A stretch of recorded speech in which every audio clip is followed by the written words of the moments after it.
1954 সালের 5ই ফেব্রুয়ারি ঢাকা বিশ্ববিদ্যালয় এলাকায় যে কেন্দ্রীয় পাবলিক লাইব্রেরির যাত্রা শুরু হয় তা পূর্ণাঙ্গ রূপ পায় 1983 সালে সংস্কৃতি বিষয়ক মন্ত্রণালয়ের অধীনে গণগ্রন্থাগার অধিদপ্তর সৃষ্টির মাধ্যমে।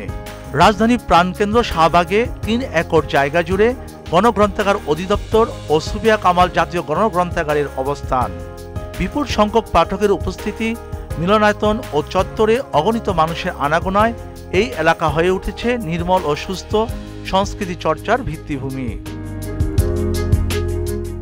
জ্ঞান মনস্ক আলোকিত সমাজ গঠনের রূপকল্প নিয়ে ও দেশের সমগ্র জনগোষ্ঠীকে বিজ্ঞান ও আধুনিক তথ্য প্রযুক্তি ভিত্তিক সুবিধা সম্বলিত সময় সাশ্রয়ী পাঠক সেবা ও তথ্য সেবা প্রদানের মাধ্যমে জ্ঞান ও প্রজ্ঞায় বিকশিত ও সমৃদ্ধকরণের অভিলক্ষে সারা দেশে 71টি সরকারি গণগ্রন্থাগার পরিচালনা করছে গণগ্রন্থাগার অধিদপ্তর।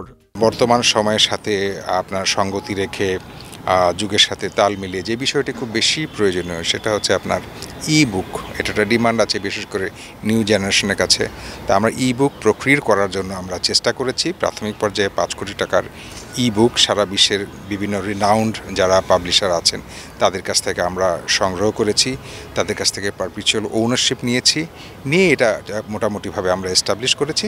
সারা বাংলাদেশের 71টি সরকারি গণগ্রন্থাগারের যে কোনো গ্রন্থাগার থেকেই যে কোনো পাঠক এখন একটা জায়গায় বসে এই ই বুকগুলো তারা পড়ার সুযোগ পাবে, ডাউনলোড করার সুযোগ পাবে। সর্বসাধারণের জমায়েতের জন্য একটি সার্বজনীন স্থান, ক্রমবর্ধমান গ্রন্থাগার সেবার চাহিদা পূরণ ও আধুনিক ডিজিটাল লাইব্রেরি স্থাপন আজ তাই সময়ের দাবি।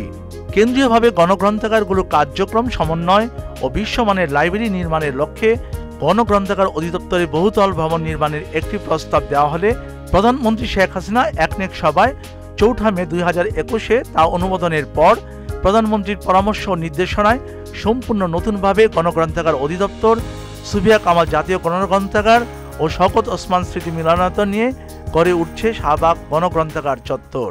আমাদের লাইব্রেরিতে প্রায় 2.25 লক্ষ বই আপনার রয়েছে, তার সাথে আরও তো নতুন করে বই যোগ হবে।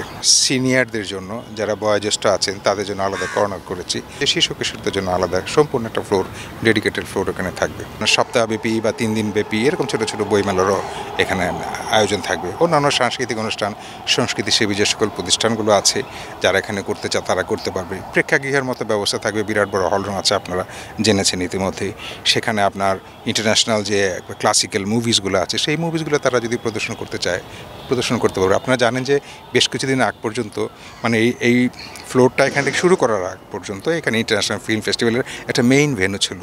আমার বিশ্বাস এটা যখন হয়ে যাবে শুধু ইন্টারন্যাশনাল ফিল্ম ফেস্টিভ্যালের ভেন্যু ছাড়াও অন্যান্য যে ফিল্ম ফেস্টিভ্যালগুলো হয় বা যাই কিছু হয়, নাটক থেকে শুরু করে এভরিথিং, আমার মনে হয় যে মানুষ এখানে আসতে ইন্টারেস্ট ফিল করবে। সবচাইতে বড় যে বিষয়টা হচ্ছে এটা বাংলাদেশে বিশেষ করে ঢাকার একেবারে কেন্দ্রবিন্দুতে এই জিনিসটা অবস্থিত, যে কারণে চারিদিক থেকেই মানুষ আসার জন্য এখানে ইন্টারেস্ট ফিল করে।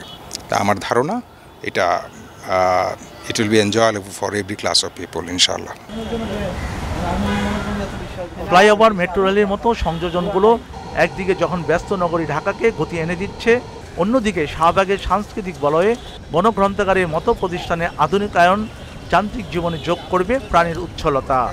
প্রকল্পটি শেষ হলে গণগ্রন্থাগার ও জল সবুজে ঘেরা শাশ্বত এই চত্বরটি আধুনিক বাংলাদেশের শিক্ষা সংস্কৃতির এক অনন্য স্থাপনা হয়ে দাঁড়াবে এবং মহান মুক্তিযুদ্ধের চেতনার আলোয় ঋদ্ধ হয়ে জেগে উঠবে নবপ্রজন্ম। যাযাবর বিন্টু, চ্যানেল আই, ঢাকা।